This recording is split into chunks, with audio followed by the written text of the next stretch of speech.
اگر ہم کہتے ولی زندہ ہے تو کہتے جی آپ ان کو مروں کو زندہ کہتے. قرآن کہہ رہا ہے وہ زندہ ہے. تو میرے بھائی جو اللہ کے ولی ہیں حقیقت میں وہ اللہ کی راہ میں مارے گئے.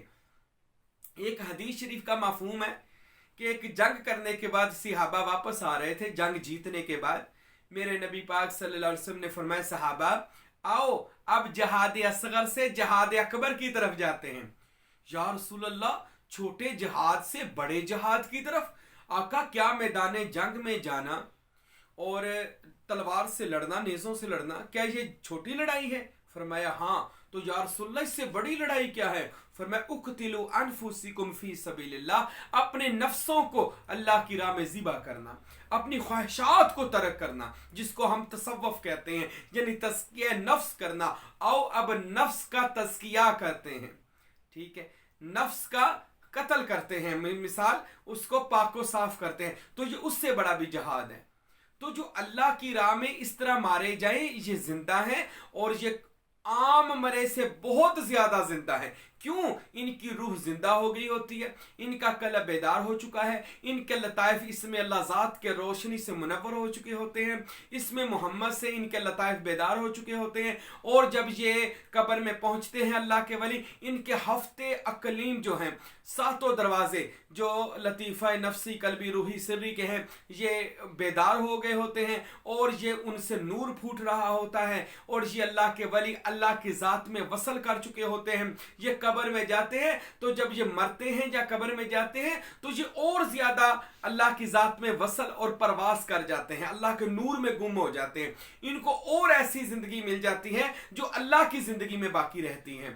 ٹھیک ہے، تو اللہ کے ولی اپنے مزاروں میں بالکل زندہ ہے. ایک عام بندہ زندہ ہے تو اللہ کا ولی کیوں نہیں زندہ؟ میرے بھائی اللہ کا ولی اپنی قبروں میں زندہ ہے اور لوگوں کی دعائیں سنتا ہے.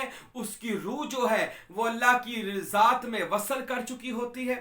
تو وہ کب اپنے مزار پر میں بیٹھ کر ہمارے لیے اللہ سے کوئی سفارش کر دے، ہمارے لیے اللہ سے کوئی دعا کر دے، تو اللہ ضرور اس کی دعا کو قبول فرما لیتا ہے. تو یہ بالکل صحیح حق مزارات پر جانا چاہیے، ان کے فیوض و برکات ولیوں کے لینے چاہیے، کیونکہ اللہ کے جو ولی ہیں ان کا کسی جگہ سے گزر جانا، کسی مقام پر بیٹھ جانا، ولیوں کا کسی مزار پر ان کا جسم اطہر ہونا، تو یہ اس جگہ کے لیے بھی متبرک، وہ جگہ بھی مقدس اور متبرک ہو جاتی ہے. جیسا قرآن مجید میں بھی آیا کہ جناب موسیٰ علیہ السلام نے جب کہا تھا کہ یا اللہ کہ میں نے علم لدنی سیکھنا ہے، کوئی دنیا میں بندہ. فرمایا ہاں موسیٰ ایک بندہ ہے حضرت خضر، یا اللہ اس کی کوئی نشانی؟ تو حضرت موسیٰ علیہ السلام کو اللہ نے حکم دیا کہ مچھلی لے کر تم سفر کرو اپنے غلام کے ساتھ. یوشع بن نون تھے غالباً، تو اس کے ساتھ سفر کرو. تو وہ سفر کر رہے تھے تو فرمایا جہاں پر یہ مچھلی زندہ ہو جائے سمجھ لینا وہاں پر اللہ کے ولی کی جگہ پر آپ پہنچ چکے ہیں، جہاں پر آپ کو علم لدنی یعنی علم معرفت ملے گا. تو یہ تو قرآن میں موجود ہے. حضرت موسیٰ اپنے نوکر کے ساتھ جا رہے تھے، تو جب وہاں پر پہنچے رستے میں وہ مچھلی زندہ ہو کر پانی میں اس نے چھلانگ لگا دی.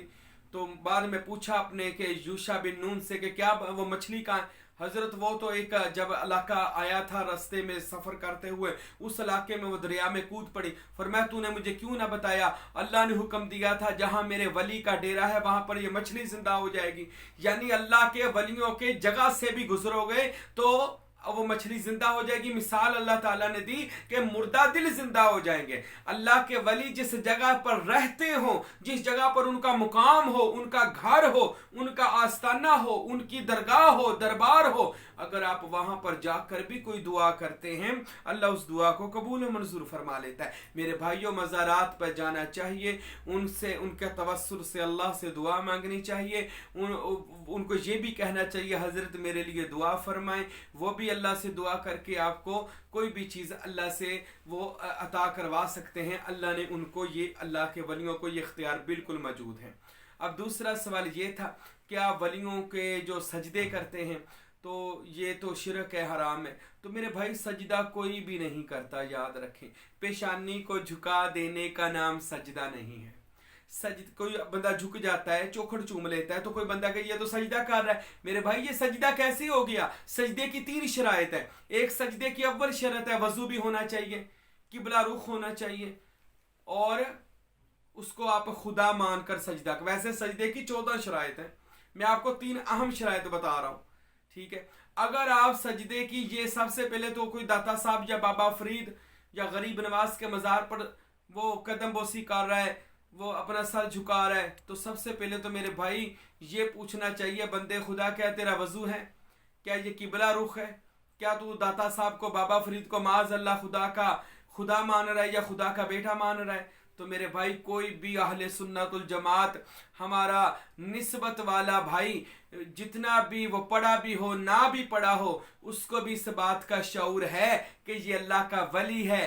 داتا علی حجویری اللہ کا دوست ہے, اللہ کا بیٹا نہیں ہے, اللہ کا شریک نہیں ہے, اللہ کا برابر نہیں ہے, اللہ کا مقابل نہیں ہے, بلکہ وہ اللہ کا دوست ہے. تو دوست سمجھ کر محض جھک جانا, اس کو سجدہ نہیں کہتے. سجدہ ہونے کے لیے, سجدہ کرنے کے لیے سب سے پہلے قبلہ رخ ہو اور اس کو آپ اپنا خدا مان رہے ہیں, تب وہ سجدہ ہوگا, اور یہ شرک ہے. کوئی بھی ہمارا سنی اہل سنت الجماعت نسبت والا بندہ کسی بھی ولی کے آستانے پر اس کو خدا سمجھ کر سجدہ نہیں کرتا. ہم سب کو اللہ کا ولی سمجھ کر جھکتے ہیں, جھکنا سجدہ نہیں ہوتا, ٹھیک ہے. جھک جانے میں قرآن فرماتا ہے وَرْكَعُوا مَعَ الرَّاكِعِينَ, جھک جاؤ جھکنے والوں کے ساتھ. اب جھکے لوگ کون ہیں؟ اللہ کے ولی, یہ جھکے ہوئے لوگ ہوتے ہیں. اللہ کے فقراء, یہ جھکے ہوئے لوگ ہوتے ہیں. اللہ کے درویش اولیاء اللہ, یہ جھکے ہوئے لوگ ہوتے ہیں. ان کے ساتھ آپ بھی جھک جاؤ جا کر, ٹھیک ہے. اب یہ کہیے وہ سجدے کرتے, بھائی سجدہ نہیں ہوتا, پیشانی کو جھکا دینے سے سجدہ نہیں ہوتا. وہ ایک تعظیماً محبتاً عقیدتاً جھکتا ہے, وہ دربار کا بوسہ لیتا ہے, تو اس کو سجدہ. پیشانی بھی اگر زمین پر لگ جائے تب بھی سجدہ نہیں ہوتا, یاد رکھیں, جب تک اس کا یہ نیت اور ارادہ نہ ہو کہ میں اس کو اپنا خدا سمجھ رہا ہوں معاذ اللہ, یا اس کو اپنا خدا کا شریک سمجھ رہا ہوں. تو کوئی بھی سنی, کوئی بھی نسبت والا بندہ ان کو خدا سمجھ کے نہیں جھکتا, بلکہ اللہ کا ولی بن کر جھکتا ہے. اور تیسرا سوال یہ بھی تھا, کیا مزارات پر چادریں چڑھانا چاہیے کہ نہیں چڑھانا چاہیے, کیوں چادریں چڑھاتے ہیں؟ اور پھر یہ مثال دے دیتے ہیں جی, آپ خانہ کعبہ کی مثال دے دیتے ہیں جی, خانہ کعبے پر غلاف چڑھتا ہے. تو میرے بھائی ہم کیوں نہ خانہ کعبہ کی مثال دیں؟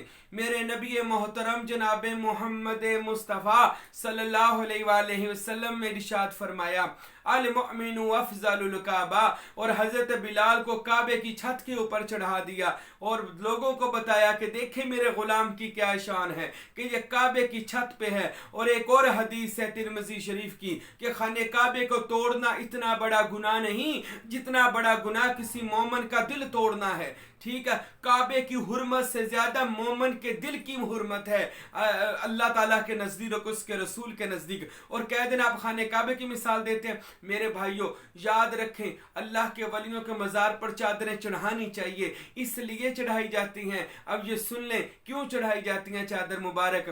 یہ ایک کتابیں ہیں, دنیا میں کتنی کتابیں ہیں, کسی کتاب پر آپ غلاف نہیں دیکھتے, قرآن مجید پر غلاف ہے. کیوں؟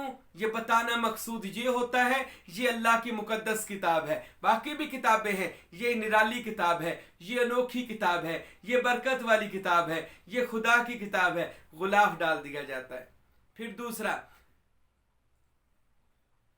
دنیا میں کتنی عورتیں ہیں, صرف مسلمان عورتوں کو برقع کیوں ڈالا جاتا ہے؟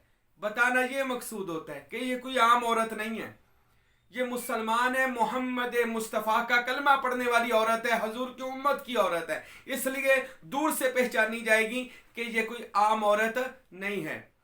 دنیا میں کتنے خدا کے گھر ہیں, صرف خانہ کعبہ پر غلاف کیوں ڈالا جاتا ہے؟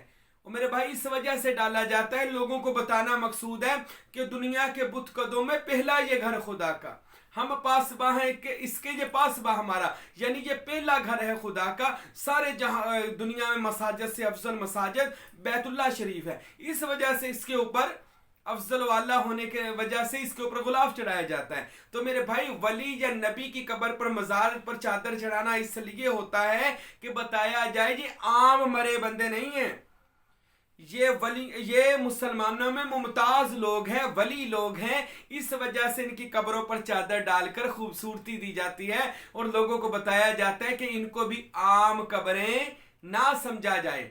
تو اس وجہ سے میرے بھائی ان کے مزارات پر چادر چڑھانا، مزار کو سجانا، یہ بہت ہی احسن خوبصورت طریقہ ہے۔ اور جو ہم سروری قادری لوگ ہیں، ہمارا تو یہ یقین ہے کہ سلطان العارفین حضرت سخی سلطان باہو رحمت اللہ تعالی علیہ نے ارشاد فرمایا کہ کامل مرشد جو ہوتا ہے وہ اسم محمد میں فنا ہوتا ہے، پھر اسم اللہ ذات میں بقا ہوتا ہے، یعنی کہ وہ اللہ کے اسم میں گم ہو جاتا ہے، اس کا جسم اسم میں چلا جاتا ہے، وہ اسم الہی کا نور بن جاتا ہے، وہ اللہ کے نور میں رہتا ہے۔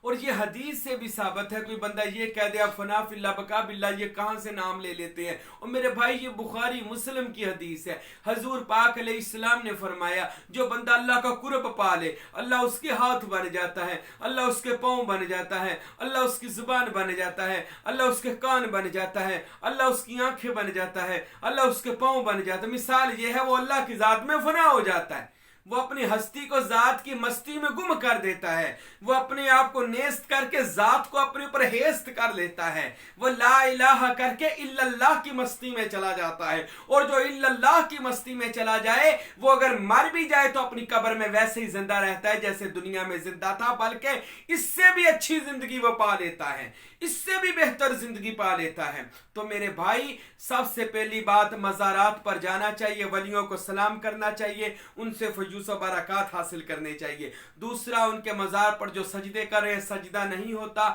کسی کا جھک جانا اس کو سجدہ نہیں کہتے، ٹھیک ہے۔ ویسے بہتر یہ ہے کہ آپ صرف قبر کا بوسہ لیا کرے، دعا مانگ لیا کرے۔